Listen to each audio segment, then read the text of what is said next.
بسم اللہ الرحمن الرحیم۔ السلام علیکم دوستو، یہ ہے وہ اخبار جس نے امام کعبہ عبد الرحمن السدیس کے خلاف ایک محاذ کھڑا کر دیا ہے۔ 4 ستمبر 2020 کو امام کعبہ نے مسجد حرام میں خطبہ دیا، جس میں یہود کے ساتھ ایک اچھے تعلقات کی بات کی۔ اس خطبے کو لے کے یہود کی اخبار یروشلم پوسٹ نے یہ لکھا کہ امام کعبہ نے جو خطبہ دیا ہے اس میں انہوں نے پیغام دیا ہے کہ آپ یہودیوں کے ساتھ اچھے تعلقات قائم کریں، اور انہوں نے یہ کہا ہے کہ یہ اندیا دیا ہے امام کعبہ نے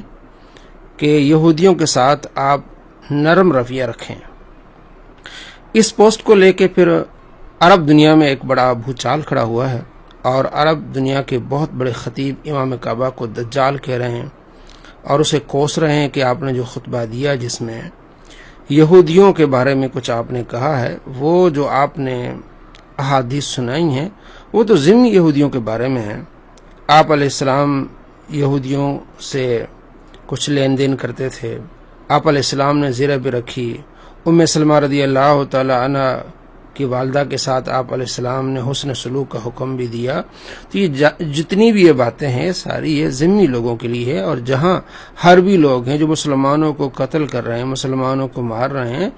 ان کے ساتھ کبھی بھی حسن سلوک کا رویہ نہیں رکھا جائے گا۔ آج اگر سعودیہ اسرائیل کو تسلیم کرتا ہے تو اس کا مطلب یہ ہے کہ سعودیہ اسرائیل آپس میں ان کے تعلقات بنیں گے اور ان کی اکانومی اسٹرانگ ہوگی، اور وہی پھر فلسطین پر بم مزید برسائیں گے، جس طرح کچھ عرصہ پہلے دبئی نے ایسا کیا ہے۔ تو ایسے ملک کے ساتھ تعلقات رکھنا ناجائز ہوتا ہے کہ اگر آپ اس کے ساتھ تعلقات رکھیں جس سے اس کی اکانومی اور اسٹرانگ ہو، مضبوط ہو، تو کل وہی آپ کی اکانومی اور آپ کے پیسے کی وجہ سے مسلمانوں پر ظلم کریں، تو ایسے تعلقات بھی کفار کے ساتھ رکھنا ناجائز ہوتے ہیں۔ ویسے آپ معاملات کر سکتے ہیں کفار کے ساتھ، لیکن محبت اور مودت اللہ کریم نے منع فرمائی ہے۔ سورہ المائدہ آیت نمبر 51 میں اللہ کریم فرماتا ہے، اعوذ باللہ من الشیطان الرجیم، بسم اللہ الرحمن الرحیم، یا ایھا الذین آمنوا لا تتخذوا اليہود والنصارى اولیاء بعضهم اولیاء بعض، اے ایمان والو یہود اور نصارہ کے ساتھ دوستی مت بناؤ،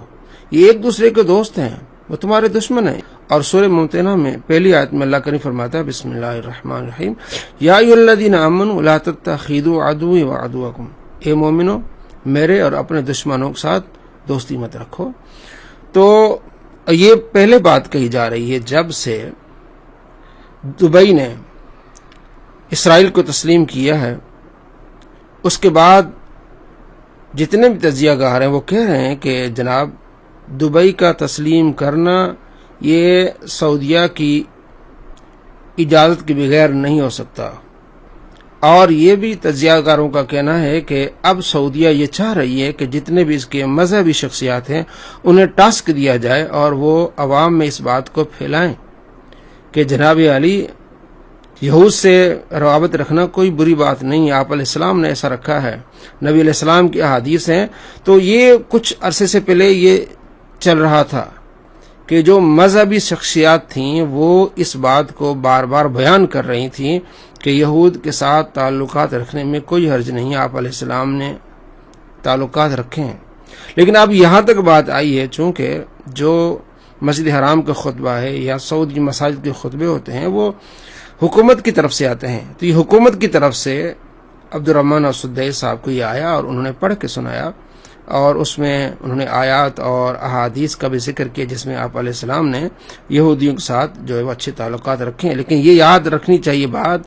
کہ آج کے یہودی اور اس وقت کے یہودیوں میں فرق اس لیے کہ آپ علیہ السلام نے جن کے ساتھ اچھے تعلقات رکھے ہیں وہ ذمی تھے۔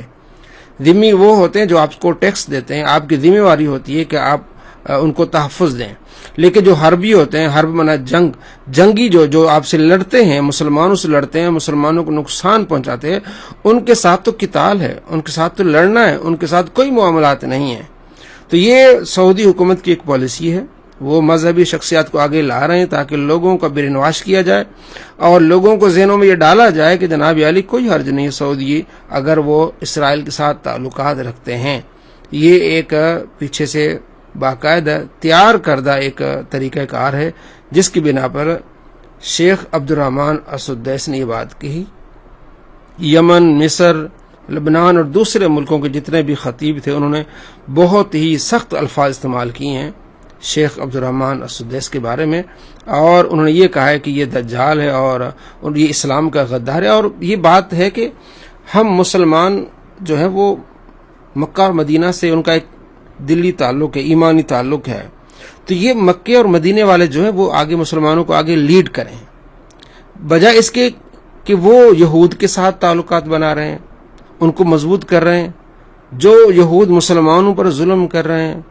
مسلمانوں کے بچوں کو مار رہے ہیں، عورتوں کو مار رہے ہیں، اور کیا کیا وہ ظلم نہیں کر رہے، تو ان کے ساتھ نرم رویہ یہ اسلام میں نہیں ہے، اس انداز سے کہ وہ آپ کو مار رہے ہیں، آپ کے بچوں کو مار رہے ہیں، اور آپ یہ کہیں کہ جناب علی احادیث میں کہ آپ علیہ السلام نے زرے رکھ کے ان سے راشن لیا، چیزیں لی۔ یہ بات اس وقت اور حساب تھا، وہ ذمہ تھے، لیکن آج کے جو یہودی ہیں ان کے ساتھ ایسی بات کرنا یہ اسلام کے ساتھ غداری ہے اور دھوکہ ہے۔